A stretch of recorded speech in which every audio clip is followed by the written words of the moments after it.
이스라엘은 절기의 나라입니다. 1년 내내 절기가 계속됩니다. 그래서 2월에는 불임절이 있습니다.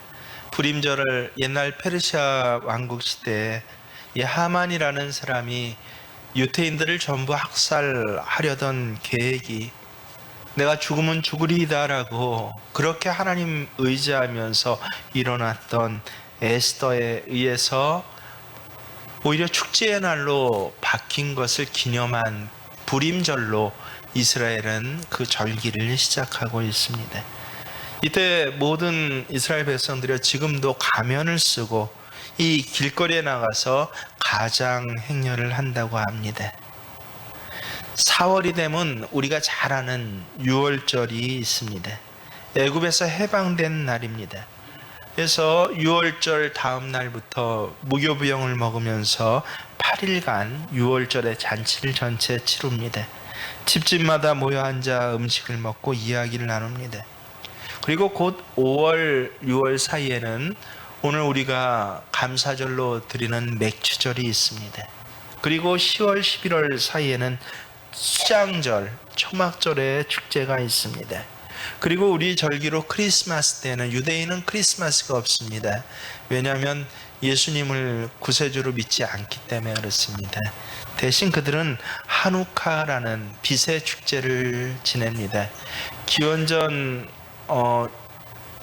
230년경에 이 마카비 전쟁을 통해서 시리아 왕조로부터 아주 끔찍한 우리나라 유교 전쟁보다 더 심각한 전쟁의 결과 하나님께서 놀랍게 이 손톱만치도 안 되는 유대 민족이 열방을 다스리는 시리아 왕조를 내쫓고 독립을 하게 한 날, 어둠이 물러가고 드디어 빛이 왔다라고 해서 그래서 벌써 2000년 이상 이 빛의 축제를 12월에 하누카라는 축제로 그렇게 거리를 등을 들면서 행진하고 지낸다라고 합니다.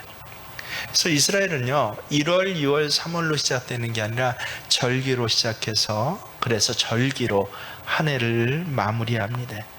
물론 이 수많은 절기 중에서 이 외에도 또 조그만 절기들이 쭉 연합해 있거든요.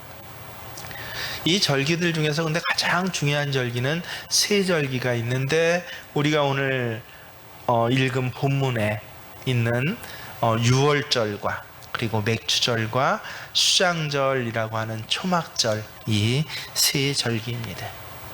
그래서 이 가장 기둥되는 세 절기의 공통점은 무엇일까요? 바로 감사입니다.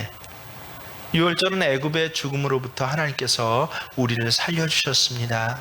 그것을 너무 감사합니다 해서 기억하고 드리는 것이 바로 유월절입니다. 맥주절은 하나님께서 내게 첫 곡식을 주셨습니다 라고 감사하며 드립니다. 그리고 수장절, 초막절은요 하나님 이 1년에 가꾼 농사를 다 거두어서 이제 마련하고 근데 놀랍게도 우린 추석이 평생 한가위만 같아라 해갖고 가장 좋은 음식들을 먹지 않습니까? 하지만 이스라엘은 안 그랬어요. 하나님 명령대로 오히려 초막을 짓고 살면서 가장 좋지 않은 음식을 먹으면서 우리는 창고에 쌓아놓은 양식으로 살지 않습니다. 하나님 은혜만 바라보며 삽니다라고 그렇게 감사하는 절기가 바로 초막절, 수장절인 것입니다. 하나님께서 이런 감사의 날들로 이스라엘의 1년을 채워주신 것은요 절기 많이 세워서 그래서 감사절에 제물 받아서 헌금 받아서 하나님 용돈으로 쓰시고자 하신 것 아닙니다. 하나님 곡식이나 채소를 먹기 위해서 그것 가져와라 라고 하신 것도 아닙니다. 하나님께서 이스라엘을 절기 가운데 살게 하신 건요 공통점이에요. 감사하라. 유월절로 감사하고 맥주절로 감사하고 수장절로 감사하고 네 삶의 기둥 근거를 감사의 고백과 감사의 행위에 두라라고 하나님 우리에게 그런 삶의 자리를 요구하신 것입니다. 여기까지는 우리가 상식적으로 알고 있습니다. 근데 이 공통적인 감사하라라는 말씀 외에 각 절기마다 그 절기에 주시는 특별한 메시지가 있는 것을 우리는 또한 함께 기억해야 할 것입니다. 오늘 맥주감사절에 우리가 기억해야 할 특별한 메시지가 무엇입니까? 16절 전반부 함께 있습니다. 맥주절을 지키라. 이는 내가 수고하여 밭에 뿌린 것에 첫 열매를 거둠이니라. 여러분, 눈에 들어오는 중요한 단어가 무엇입니까? 그렇습니다. 첫 열매라는 단어입니다. 맥주절 하면 첫 열매하고 연결이 됩니다. 첫 번째 것을 감사하는데 그냥 감사하는 것이 아니라 첫 번째 것을로 하나님께 감사하라라고 하는 것입니다. 요새는 우리 초등학교 애들한테만 물어봐도 뜻을 모르는 단어일 겁니다. 근데 한 40, 50 넘으신 분들은 가슴에 새겨지는 단어가 있습니다. 보릿고개라는 말이 그렇지 않습니까? 보릿고개 무슨 말입니까? 흔히 이 춘궁기라고 하는 일반적인 말이 있어요. 봄춘제다 궁이 다할 궁 18궁자입니다. 이 봄에 아주 먹을 것이 다 떨어져서 궁핍함을 겪으며 배고파 그렇게 굶어 죽는 사람들이 참 많았던 그 기간을 한자어로는 춘궁기라고 하지만 우리는 보릿고개, 이 보리가 날 때까지 힘든 고개를 할당 넘어야 하는 것처럼 그렇게 살아남는 것이 참으로 어려웠던 시대에 우리 서민들이 모두 다 겪고 있던 그 고통을 보릿고개라고 합니다. 가난한 시절에 굉장히 슬픈 말입니다. 이스라엘도 근데 마찬가지였습니다. 이 보릿고개의 죽음의 위기를 견뎌내야 하는 시기가 이스라엘 땅에도 그대로 연마다 반복되고 있었던 것입니다. 5월, 6월에 보리가 나는데 이 겨울부터 이 보리를 3월에 뿌려서 그래서 5월, 6월 나기까지 이 2달간 손가와 기다리며 목숨을 유지해야 한 피곤한 삶을 이스라엘도 살아야 했습니다. 그러다 첫 보리를 수확하면 얼마나 기쁩니까? 어서 빨리 밥을 해서 굶고 있던 식구들을 먹여야죠. 그런데 하나님께서는 백성들이 배고프지만 그 보리를 사람이 먼저 먹어서는 안 된다라고 합니다. 하나님께 먼저 가져와라 라고 합니다. 왜요? 그 보리는 첫 열매이기 때문이다 라는 것입니다. 우리나라와 비슷하게 이 첫 열매가 언제 익어집니까? 바로 여름에 익어집니다. 오늘부터 7월부터 우리는 공식적으로 이제 기간적으로 날짜로는 여름이 시작됐다라고 합니다만은 이스라엘 여름은 우리보다 훨씬 더 깁니다. 이스라엘은 봄, 여름, 가을, 겨울 중에서요 봄과 가을이 없습니다. 겨울과 여름뿐입니다. 그 중에서도 여름은 굉장히 덥고 또 훨씬 더 깁니다. 3월 말에 시작해서 11월 말까지 이 늦은 비가 3월 말에 내리고 이른 비가 이제 10월에 내리는데 그 이른 비가 내리는 기간 끝나고 나서 무려 9개월이 여름 기간입니다.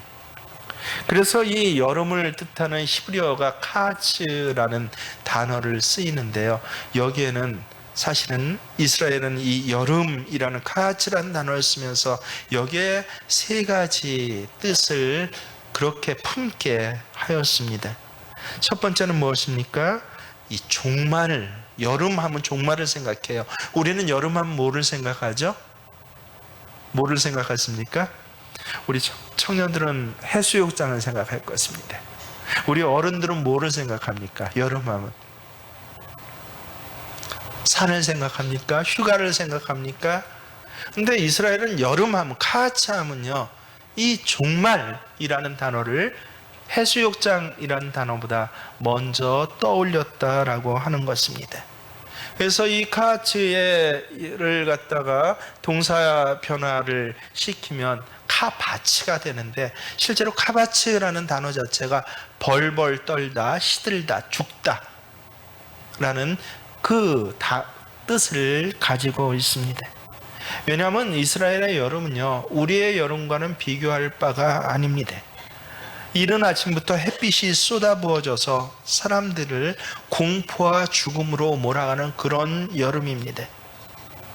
우리가 잘 아는 이사야서 40장 6절에서 8절에는 이런 배경으로 이스라엘 백성들에게 하나님께서 말씀을 주신 것이에요. 우리가 잘 알죠? 모든 육체는 풀이요, 그 모든 아름다움은 들의 꽃과 같으니 풀은 마르고 꽃은 시드나 하나님의 말씀은 영영이 서리라. 풀은 마르고 꽃은 시든다. 우리 개념하고는 전혀 다릅니다. 우리는 때가 돼서 이제 시간이 지나가면 이제 풀도 마르고 예쁜 꽃도 이제 서서히 시들지만, 이스라엘은 그렇지 않아요. 여름이 되면요, 자, 늦은 비로부터 시작해요. 3월에 늦은 비가 딱 내릴 때, 그때 한창 이 풀과 그리고 꽃이 핍니다. 딱 보름간이에요. 근데 갑자기 여름에 동풍이 불어오면서 바로 하루아침에, 서서히도 아니에요, 어제 파랬는데 오늘 나가보니까 누렇게 다 풀이 말라 죽은 겁니다. 이런 일이 한 3, 4일 사이에 일어난다는 것이에요. 마치 사막기후하고 비슷하죠. 그쪽이 동쪽이 사막이니까요.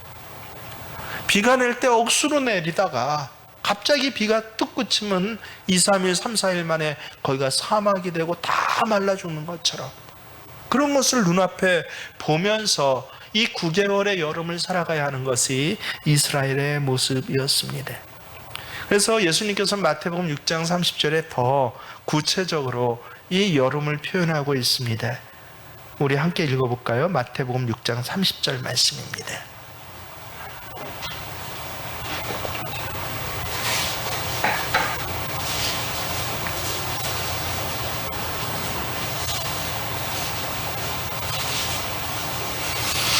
함께 읽습니다. 시작. 오늘 있다가 내일 아궁이에 던져지는 들풀도 하나님이 이렇게 입히시거든 하물며 너희일까 보냐, 믿음이 작은 자들아. 오늘 있다가 내일 아궁이에 던져지는 들풀이라고 합니다. 오늘 있다가, 여러분, 비유가 아니에요. 오늘 봤더니 어때요? 꽃이 이렇게 예쁘죠? 근데 내일 나가보니까 어떻다는 거예요? 아궁이에 던져질 들풀처럼 누렇게 변한 것. 이걸 직접 말씀하신 것이에요. 뭐 고상한 비유, 시적인 표현이 아닙니다. 이렇게 이스라엘의 여름은 생기 발랄하던 풀도, 싱싱하고 건장했던 육체조차도 말라버리고 후패하고 던져져서 결국은 종말을 맞게 하는 그러한 것을 눈으로 늘 보면서 살아옵니다. 그래서 여름하면 뭐를 생각하는 거예요?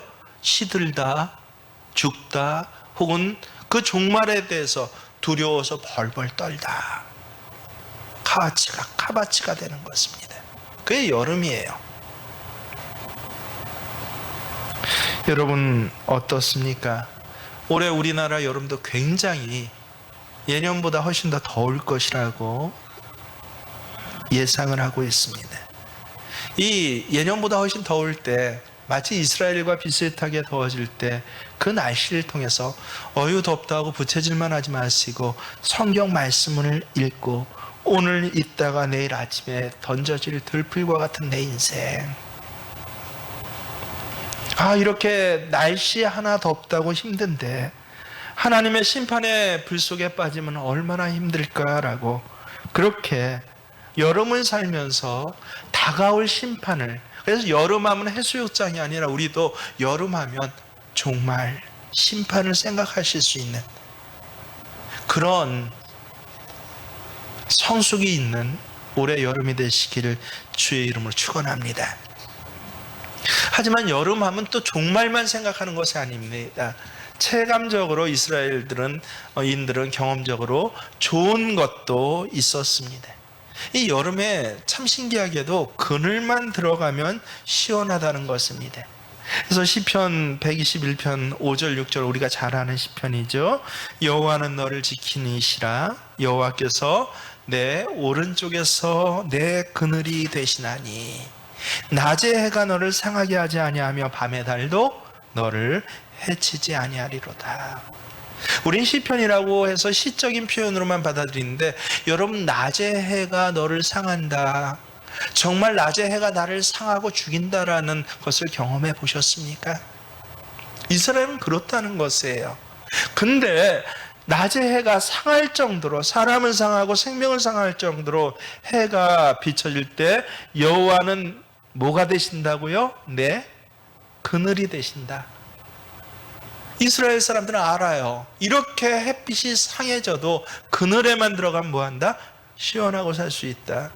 환경적으로 이 사막 기후에 습기가 없기 때문에요. 그래서 우리는 뭐 한참 더울 때 그늘 들어가도 뭐 조금 낫긴 하지만 마찬가지 아닙니까? 하지만 이스라엘은요, 밖에 쨍쨍 더워도 그늘에만 들어가면 시원하고 살만합니다. 그래서 어려서부터 배우는 것이에요. 아, 인생은 덥지만 하나님께로만 가면 시원하다. 하나님 나의 피난처시다. 피난처 있으니 환난을 당한 자 이리 오라. 땅들이 변하고 물결이 일어나 산 위에 넘치니 두렵지 않네.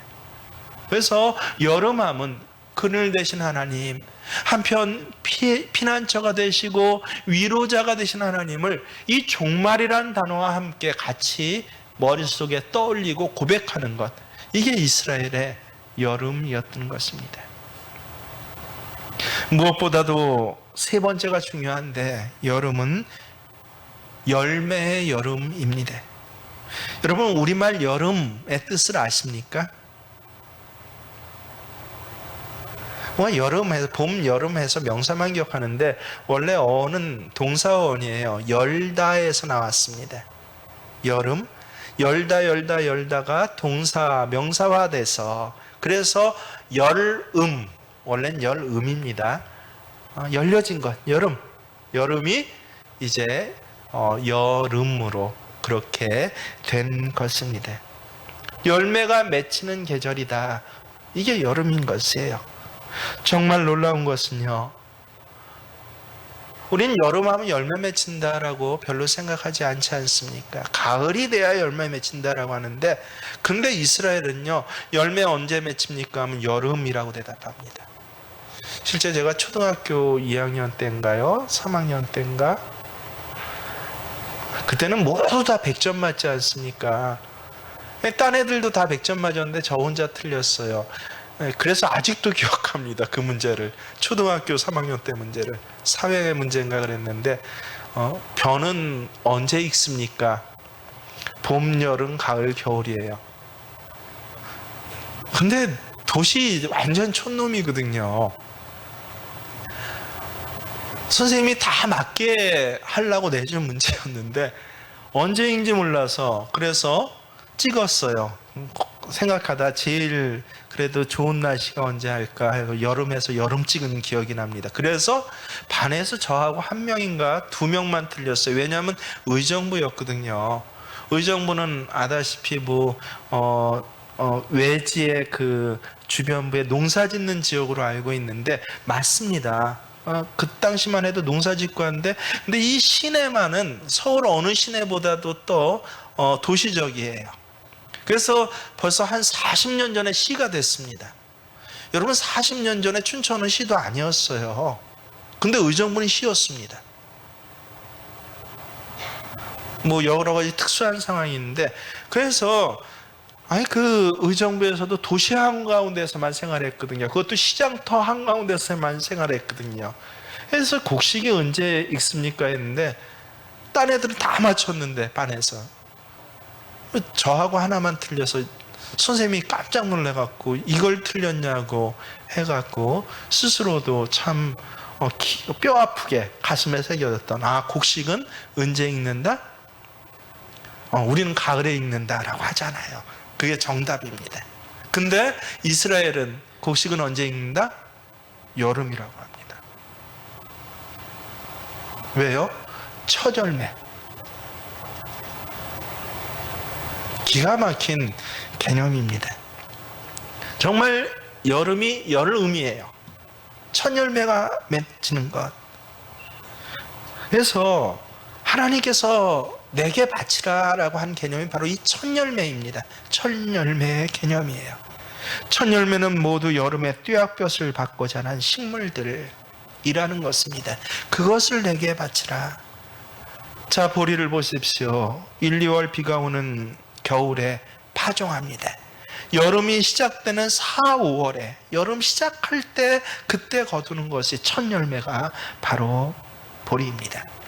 그리고 나서 이스라엘 기후에 따라 곰곰이 살펴보니까 또 보리라는 곡식 외에도 과일도 첫 열매들이 있습니다. 포도도 그렇습니다. 6월과 8월 사이에 그 단맛이 절정에 이릅니다. 한여름 한복판에서 9월까지 수확을 하는데요. 그 절정은 뜨거운 여름에 그 맛이 이른다라고 하는 것입니다. 그래서 우리는 프랑스 포도주 유명하고 프랑스 포도 맛있다고 하는데 이스라엘 사람들은요, 저는 못 먹어봤습니다만은 이스라엘 포도주를 먹으면요 프랑스 포도주 못 먹는다고 합니다. 정말 광야의 사막과 같은 뜨거운 빛에 그 달구어지고 있는 것이 이스라엘. 그래서 포도밭이 굉장히 소중한 것이에요. 이스라엘은요 가장 소중한 것이 포도밭입니다. 그렇게 맛있다라고 합니다. 그리고 포도 심는 것보다 약간 높은 곳에는 감람나무 열매를 얻을 수 있습니다. 무화과도 무려 2종류의 열매가 나는데 이른 무화과, 늦은 무화과 열매가 납니다. 그 이른 무화과의 첫 열매가 바로 이 여름에 얻는다라고 합니다. 종려나무도 여름에 수확이 됩니다. 석류나 꿀도 마찬가지입니다. 이 모든 것들이 땅에 뿌리를 받고 뜨거운 여름에 햇빛이 쨍쨍 비칠 때에 그때 가장 아름다운 맛을 내면서 결실하는 이스라엘의 산물이라고 합니다. 그러고 나서 이 여름의 의미를 따라서 우리가 성경과 역사를 보십시오. 위대한 사람들이 다 그 인생을 보면요 여름에 익은 사람들이에요. 여름에 성숙한 사람들입니다. 시원한 가을, 차가운 겨울에 익는 열매는 없습니다. 실제로 통계가 있습니다. 프랑클린 루즈벨트와 헬런 켈러, 윈스턴 처칠, 알버트 슈바이처, 마하타마 간디, 알버트 아인슈타인 등 이 300명의 인간 역사상 가장 성공한 사람을 실은 이 인명사전 300명이 나온 인명사전이 있습니다. 놀랍게도 그 인명사전 300명의 인물 중에 4분의 1이 장애인입니다. 시각장애인, 청각장애인, 소아마비 등 장애인이 4분의 1이에요. 나머지 비장애인 4분의 3들 중에서도 그들은 가난했거나 깨어졌거나 그렇지 않으면 최소한 불행한 가정 속에서 성장한 사람들입니다. 왜 불행한 가정 속, 불행한 환경 속에서 성장한 인물들이 많이 나옵니까? 여름에 열매에 맺혀진 인물이기 때문에 그렇습니다. 발명왕 토마스 에디슨은 기차에서 신문 파는 소년이었습니다. 이 기차에서 불이 날 뻔해가지고 따귀를 그때 어렸을 때 맞아서 한쪽 청각이 마비된 사람이었습니다. 나중에 큰 부자가 된 카네기는요 처음에 한 달에 $4씩 받으면서 일하는 소년이었습니다. 여러분 인류 역사상 가장 큰 부자였다라고는 록펠러도 주당 $6씩 받고 일을 한 여름의 시간에 그 인격과 그 눈과 그 체질이 익었다는 것이에요. 고대의 가장 위대한 연설가인 데모스테네스도 여러분 놀랍게도 말 더듬이가 가장 위대한 연설가가 된 것 아십니까? 우리가 잘 아는 줄리어스 시저 간질병 환자였습니다. 베토벤은 말년에 듣지를 못했습니다. 찰스 디킨슨과 핸델은 다리를 절었습니다. 호모라는 시인은요 장님이었습니다. 플라톤 그 유명한 철학자는 곱추였습니다. 여름에 열매가 맺히듯 인생의 가장 아름다운 열매를 맺은 사람들은 이 여름을 통해서 익어지고 성숙했다라고 하는 것입니다. 그러면 여름 들풀과 같은 사람이 있어요. 여름 때문에 말라지고 죽어지고 자빠너져머져는 사람이 있는 반면에 놀랍게 이 여름 때문에 첫 열매와 같이 익어지고 성숙하고 아름다워져서 하나님 앞에 드려지는 찬양이 되는 그런 인생이 있더라라는 것입니다. 그 바로 첫 열매, 그것을 하나님께서 내 것이야. 그 첫 열매를 하나님 앞에 드린 자에게 나머지 그 인생의 모든 것들을 하나님께서는 결실하게 하시고 풍성하게 하시고 평안케 내가 너를 보호해 주겠어. 그늘이 되어 주겠어. 세상 사람에게는 벌벌 떨는 종말의 날이지만 아니 내가 너의 그늘이 되주고 그리고 너를 열매하게 하겠어. 이것이 바로 여름 카츠라는 단어가 가진 뜻인 것입니다. 성경에 나온 인물 중에 여름을 거치지 않고 열매 맺은 사람이 누구입니까? 아브라함은 아들을 낳기 위해서 25년을 기다렸습니다. 이삭은 농사하여 부자 되기 전에 7번이나 도망 다녀야 했습니다. 야곱은 하란에서 20년이나 처가살이 중노동을 하면서 지내야 했습니다. 모세는 미디안에 40년 또 광야 훈련으로 40년 80년을 광야 생활에서 살았습니다. 성경에 나오는 누가 그냥 열매 맺고 시절이 좋아서 대충 눈치 보면서 이리저리 핑계대면서 그렇게 열매 맺혀진 인물은 단 한 사람도 없습니다. 다윗은 20년 이상 사울에게 쫓겨다닌 후에 왕이 되었습니다. 그 죄 없다라고 여겨지는 모델인 요셉조차도 지하 감옥에 죄인으로 갇혔습니다. 요새 알게 된 건데요. 여러분 농구왕 하면 누가 생각납니까? 마이클 조던이요. 고등학교 때 농구 못한다고 코치에게 농구부에서 쫓겨났다고 합니다. 세계적인 과학자 아인슈타인, 지금도 아인슈타인의 상대성 이론은요 많은 물리학자들에 의해서 연구되고 그게 기본이에요. 거기서부터 뭐 시간 비세 개념이 다시 나오고 요새는 또 양자 물리학이 양자역학이란 말로 그렇게 많이 등장하더라고요. 얼마나 천재입니까?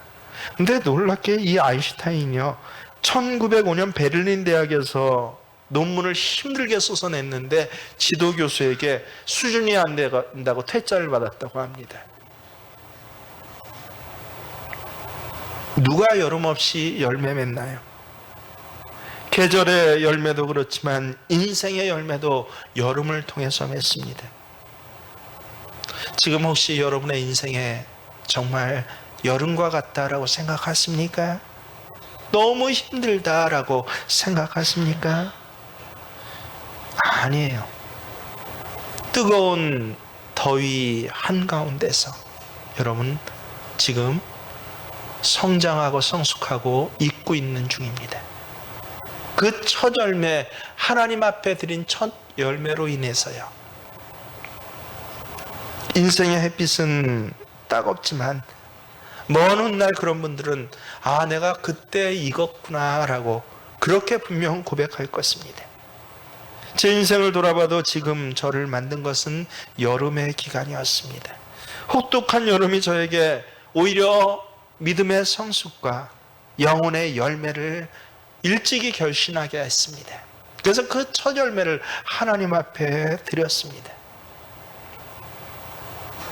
계절의 여름이나 인생의 여름, 이 여름을 통해서 어떤 것은 들에 버려지는 누런 풀과 같이 던져지고, 근데 어떤 것은요, 오히려 하나님께서 첫 열매 삼으셔서 이 첫 열매로 나머지의 것들을 택하여 가시는 그런 놀라운 역사를 오늘 말씀하고 있는 것, 그게 뭐예요? 맥주절입니다. 얼마나 놀랍습니까? 초점은 이것입니다. 오히려 그 혹독한 여름의 고통거리 가운데, 야, 내 식구 먹을 것도 없어 라고 하는 급박한 가운데 하나님께서 뭐래요? 아니, 그거 나한테 가져와.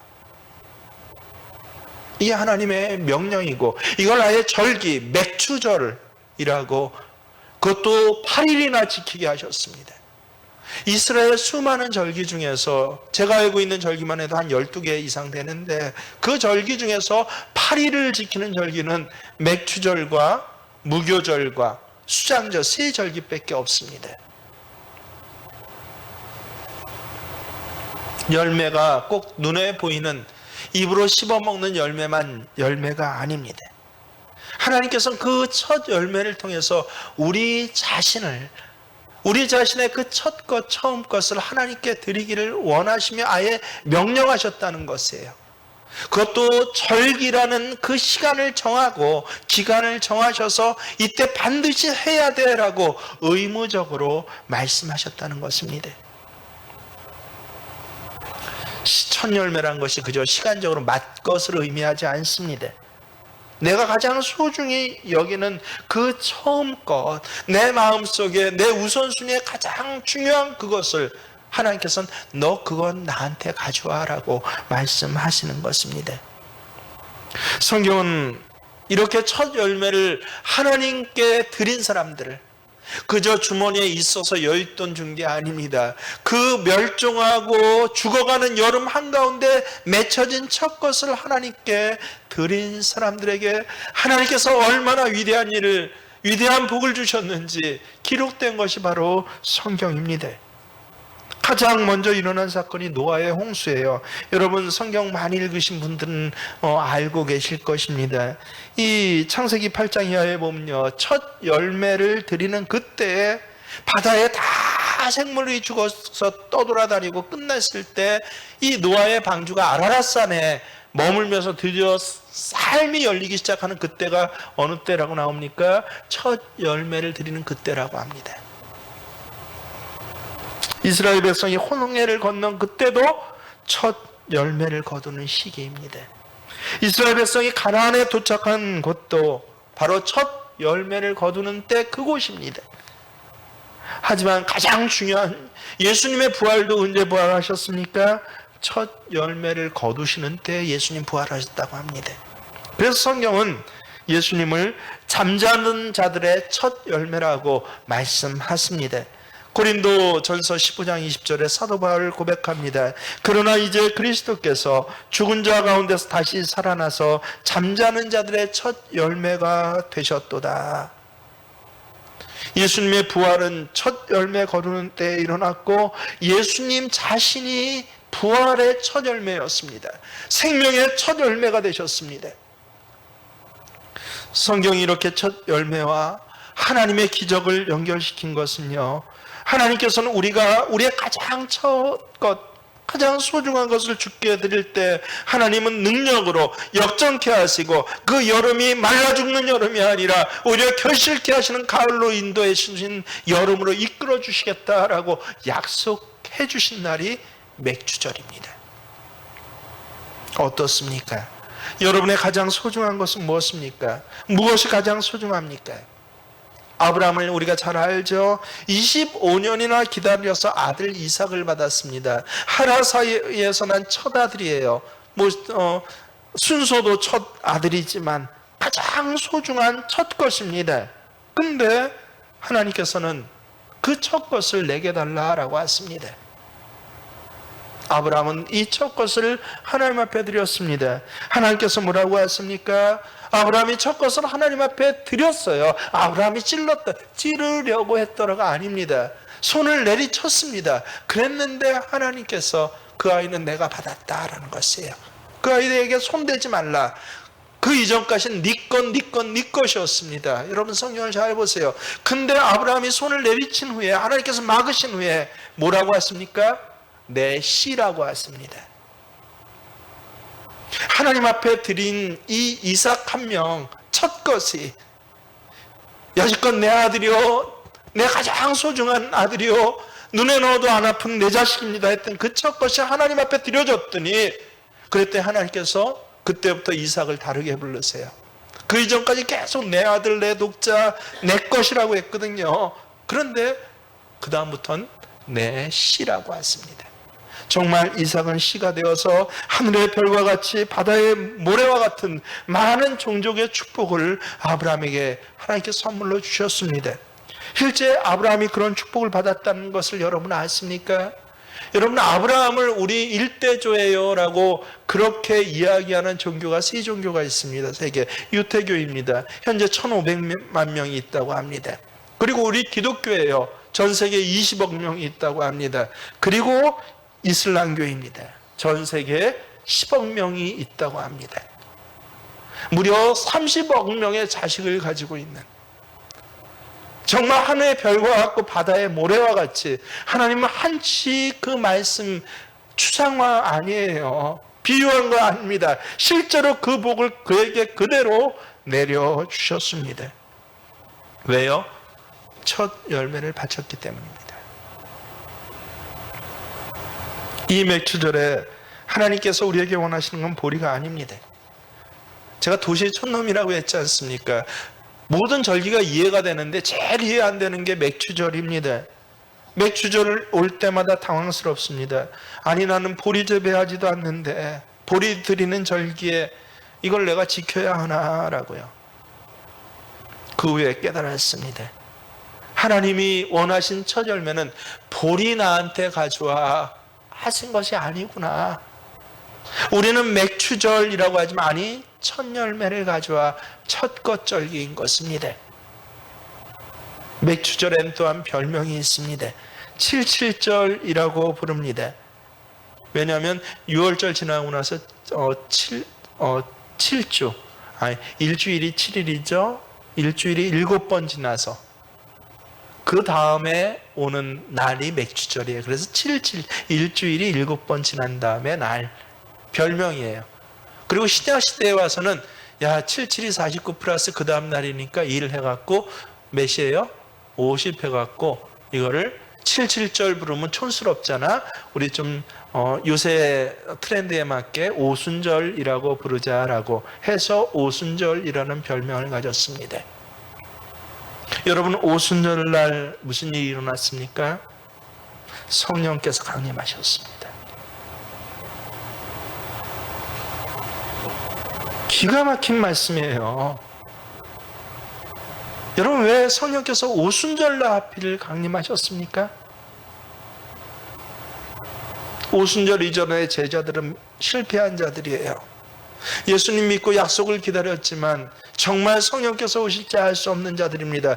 그래서 부활하신 예수님을 만나고서도 어떻게 기다렸다고 해요? 다락방을 꽁꽁 걸어 잠그고 몰래 숨어서 땅끝까지 이르러 내 제자가 되라라고 했는데 자기들은 정작 예수님 믿는다고 하면서 뭐예요? 꽁꽁 다락방에 숨어서 부들부들 떨면서 예수님을 그래도 도망가지 않고 기다렸어요. 왜요? 부활하신 예수님을 만났기 때문에요. 근데 실제 이 오순절날 성령께서 임하시자 제자들은 다락방 걸어 잠그고 두려워했던 자들이 아닙니다. 세상을 정복하는 자들이 됩니다. 그 놀라운 성령 강림의 사건이 왜 오순절날 일어났습니까? 가장 혹독한 시대에 하나님 앞에 드리는 열매, 첫 것의 신앙 고백, 이걸 하나님께서 받으시고 이후에는 꽁꽁 걸어 잠그고 두려워하는 삶이 아니라 오히려 다락문을 박차고 나가서 시장터 한복판에서 너희가 죽인 예수가 하나님의 아들이라고 선포하는 삶을 살아가는 그 놀라운 변화의 역사를 이 첫 열매의 오순절을 통해서 주시겠다라고 하는 것입니다. 저는 우리 교회 참 청년들을 바라보면서 소망이 있다고 생각합니다. 거의 대부분의 청년들이 저들의 첫 열매를 하나님 앞에 드리는 훈련들을 어려서부터 해옵니다. 여러분, 청년들이 새벽 기도하는 시간, 그거 쉽지 않습니다. 제가 압니다. 제가 겉으로는 계속 채근하고 그것도 못하냐고 혼내고 하지만요, 청년들이 새벽 기도한다? 목회자 될 사람 하라고 해도 힘들어할 그런 시간입니다. 첫 시간을 하나님 앞에 드리는 훈련을 온전하진 못하지만 꾸준히 합니다. 가장 혹독한 시간이 실제 새벽 시간 아닙니까? 그때 하나님께 첫 것을 드립니다.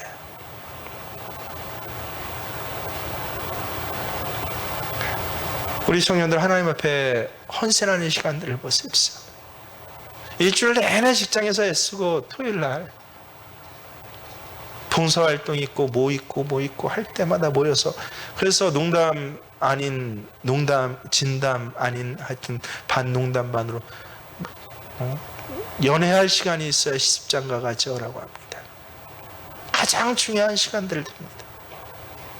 그게 계속 훈련되고 있어요. 뭐 구체적으로 첫 월급 하나님 앞에 드립니다. 아주 상식이 됐습니다. 가장 혹독한 시기에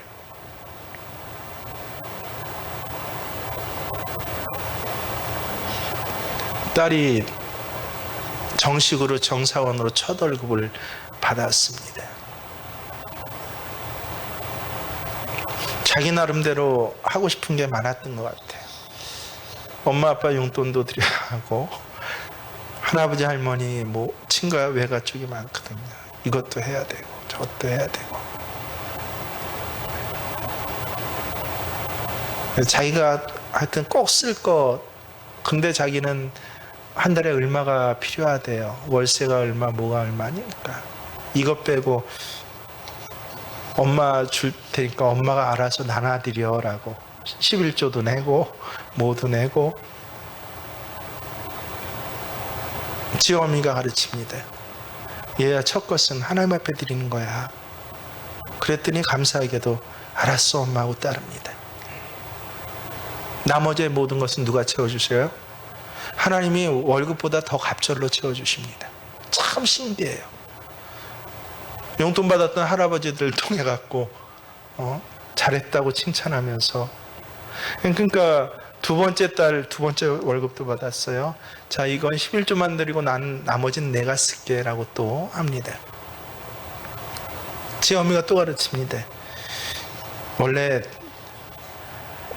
그때서야 자기 것 첫 월급이에요. 첫 것은 그 하나님 것이고 쓸 것도 아니고, 그것으로는 엄마 아빠 앞에 감사해야 하고 할아버지 할머니 앞에 감사해야 하고, 너 이모가 얼마나 너를 사랑해주고 애써주고 용돈 많이 줬니? 고모는 또 어떻니? 삼촌은 어때? 외삼촌은 어때? 해봤더니 외삼촌, 외할아버지, 친할아버지, 고모, 이모, 삼촌 해갖고 한 10대 명이 넘습니다. 용돈만 다 10만 원씩만 드려도 얼마예요? 한 150, 160만 원이에요. 근데 할아버지 할머니는 얼마 드려요? 10만 원 갖고 안 돼. 2배는 더 드려야지.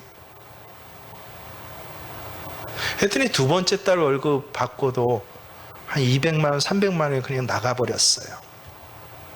11조까지 했어. 그러면 야, 2달이나 아무것도 못 받았는데 어떻게 삽니까? 놀랍게도 하나님께서 또 채워주셔요. 참 신기합니다. 그래, 너는 그렇게 살아야 돼. 이 교회를 오늘 하나님께서 가르쳐 주시는 게 뭐예요? 맥주절입니다.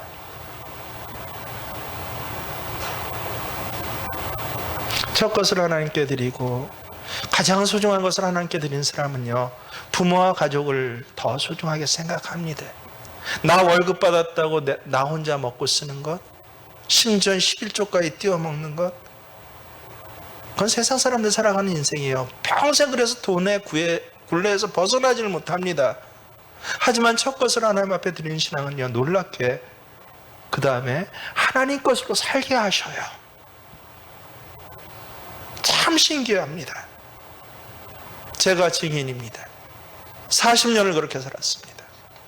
여러분은 어떻습니까?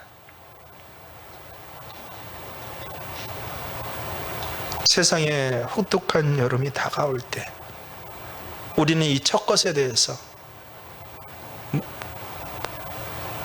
먹고 죽을 것도 없다라고 또 세상으로 돌아가게 하지만, 그때 하나님께서 그래서는 안 돼야 하면서 주신, 아예 그래서 1년 가운데 매년 반복해서 기억하고 넌 이렇게 살아야 해 하고 주신 절기가 뭡니까? 맥주절이구나. 여러분, 오늘 맥주주일에 맥주 헌금 하셨습니까?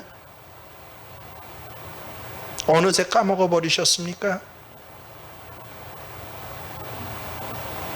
이제는 내가 번 거 내 거 갖고 이것저것 나눠 써야겠습니까?